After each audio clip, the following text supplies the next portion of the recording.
Hey, are you a business owner, entrepreneur, or professional? If so, we want you to apply to be a featured guest on our show. My name is Adam Torres, and I host the Mission Matters series of podcasts. I've recorded over 3,000 episodes, and we are just getting started. How do you know if you'd be a good guest to be on the show? Well, only one way to find out, and that's to apply, but I'm going to let you in on a little secret. We want guests that have a story to tell, guests with a brand, a product, or a service that can benefit my audience of listeners. If this sounds like you, go to missionmatters.com and click on Be Our Guest to apply. I'd love to talk to you and get to know more about your story. Again, head on over to missionmatters.com and click on Be Our Guest to apply. All right, now let's get into the show.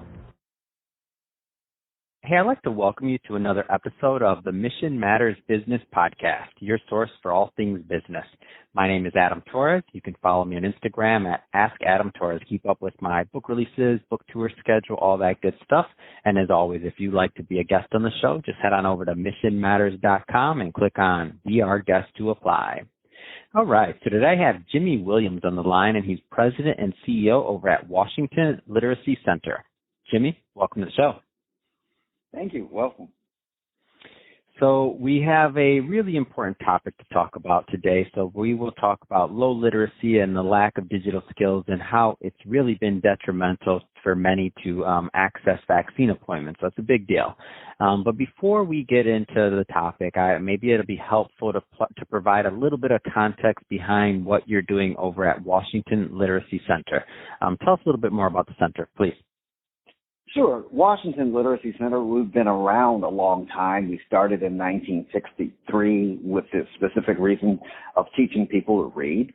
Since that time, with the advent of digital literacy and technology, we have evolved into a full holistic approach lab, focusing on teaching adults all things literacy with the understanding that reading is a core. So we focus on teaching reading to adults who are usually sixth grade level and below, math skills, workforce skills, all of the skills that really takes them to help an adult function in society, function in their jobs, and really to make sure that they and their families are able to succeed. So we really specialize and take a holistic approach of integrating people into the workforce and helping them to be really viable and successful and self-sufficient.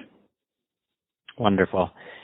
So let's just dive right into today's topic. So obviously a lot going on with pandemic, COVID, all these different things. And I think a topic that we don't talk about enough is really this deep digital divide in the country overall and how that's affecting people.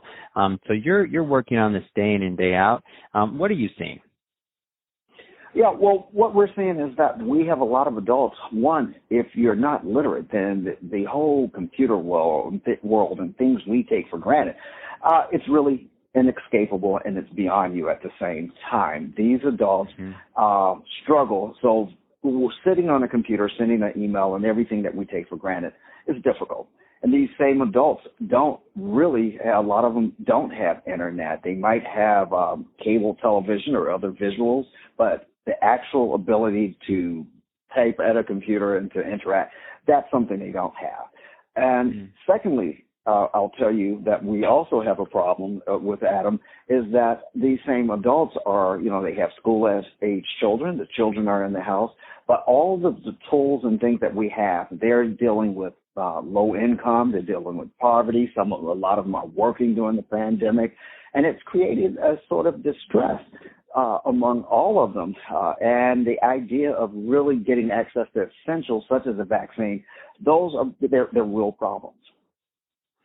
And let's talk a little bit more about access, just in general. So, access to computers, access to internet. I think, sometimes it's assumed, but there's there's a large segment of the population that don't have access to some of these basics that maybe some of us out there take for granted. It's true. And let me break it down, Adam, another way. If you have access, they usually have low-speed internet. And now that you have people that are, digital education and schooling, you have one kid that's already a strain on what little internet you might have. Two, 3. And then picture the scenario. You're in an apartment that might have 2 bedrooms and 4 kids or 5 adults. There's not privacy. There's a lot of things you don't have, but the internet bandwidth and speed that we all take for granted, they don't have. It's already stressed. And add on top of that, if you don't have any internet at all, and then there's a mad scramble to get it.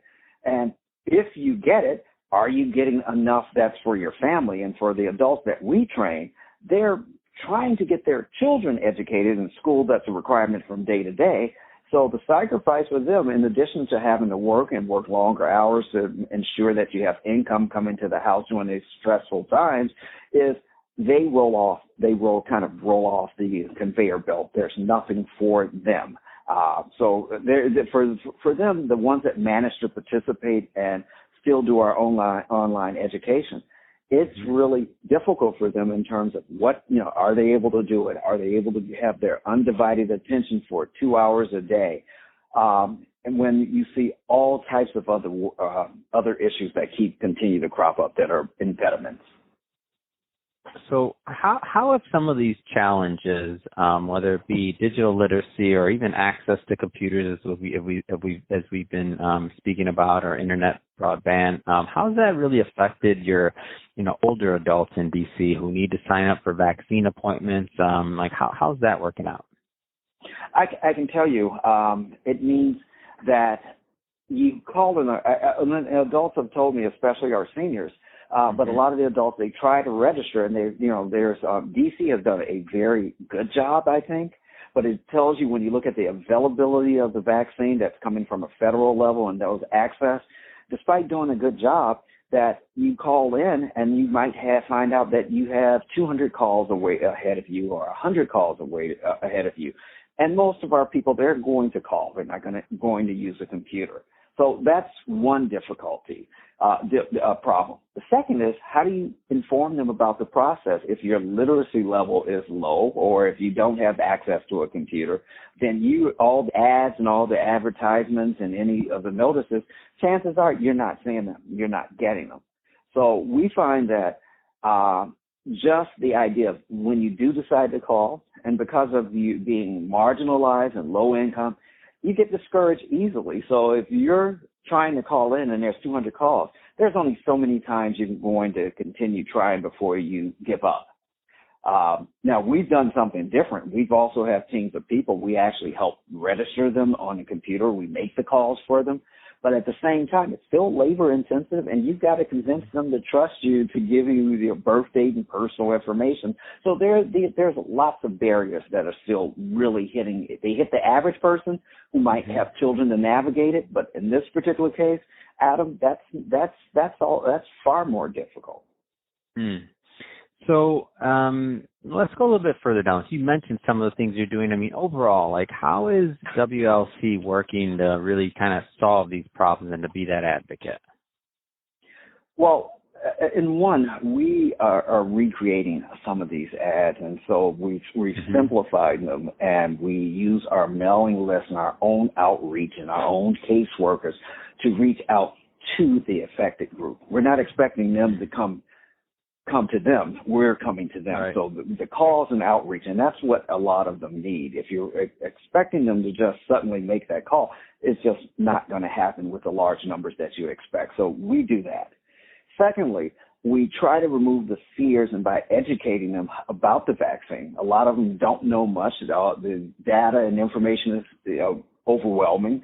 So we almost have to repeat in a different way to make them comfortable with the concept of even getting vaccine. No, I totally get it, and it's a tricky situation. Any way you look at it, it really is, because it's such a timely thing, and especially when we think about the segment of the population, especially that are most susceptible. So specifically our seniors. So for them not being able to get it, I mean, that time matters on this one. Yeah, and let me add something, Adam. And a lot of the people we serve have other disabilities. So if they're senior citizens, that's a disability, but they have other physical disabilities. A majority of the people we serve are African American, Latino, and Asian. So if by the time you add other factors, whether it's diabetes, high blood pressure, and others, and some of them have other life-threatening element, well, then all of a sudden we find that time is also equally as important. And you couple that many of them live in apartment buildings, and many of them do work in, front end workers and working in, shopping stores, grocery stores, and taking public transportation to get there. So, Jimmy, that being said, first off, it's been great having you on the show, and I did want to, and it's been great, getting this information out there. So, meaning really wanted to educate my audience to what's going on. I mean, how can people get involved? What are the tools? What are the resources? How do they learn more? Give us some info on that stuff. Well, I'm glad you asked. Well, I encourage people to reach out to us directly, or reach out, if you're beyond our serving area, reach out to any of the other nonprofits that are doing exactly what we do. But you can also look us up on our website at WASHLIT, that's washlit.org. Or you can call our line and speak to a live person at 202-387-9029. Or reach us through our website or our email. And again, our email you can email us at info@washlit.org. Fantastic. Well, Jimmy, really appreciate you coming on the show today and sharing more about your background and all the great stuff that you're doing to really help out there. And to the audience, as always, thank you for tuning in. Hope you got a lot of value out of this. If you did, don't forget, hit that subscribe button. Have some more great guests just like Jimmy coming up for you. And Jimmy, thanks again for coming on. It's been a pleasure. Thank you, Adam. I appreciate it.